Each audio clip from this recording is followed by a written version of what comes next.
You can see I'm getting ready to install a 617 turbo diesel engine into this 83 300D sedan. You know, it didn't start out that way. It started out with, hey, let's just change the head gasket.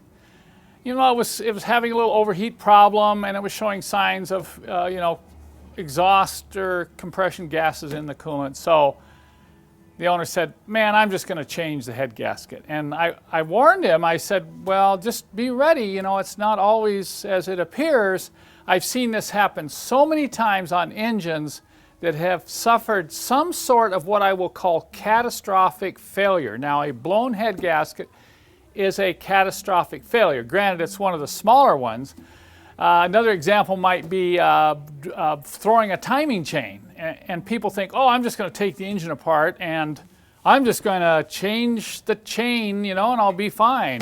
Well, let me tell you, when these engines suffer some sort of catastrophic problem, time and time again, I have opened them up and seen nothing but collateral damage. Now, by collateral damage, I mean secondary damage that was caused by the primary damage, and it turns into be much more than you would ever think it was going to be when you first started opening up the engine.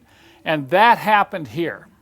So what I've done is I've done a complete video on this. It's kind of a story, and it happens often enough with these old diesels that I thought it would make a good story, and it will be available on my website as an on-demand video. I'll take you through the process of how we tested the engine, using different testers to find out what the problem was, and then we went through the process of removing the cylinder head. You'll get the opportunity to see how a cylinder head is removed with the engine in the car, and then once we got the cylinder head off, you will be amazed at what we found.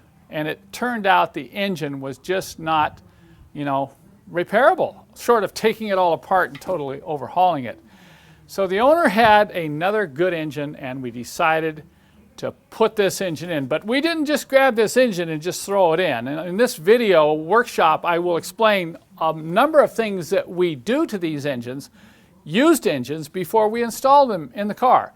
There's a lot of very common problems, particularly oil leak problems on these engines. You need to deal with them when the engine is out of the car, because you can literally save hours and hours of work. So if you're interested in following along this story, we call it our Big Wrench story for July of 2013, be sure to check out the on-demand video on my website.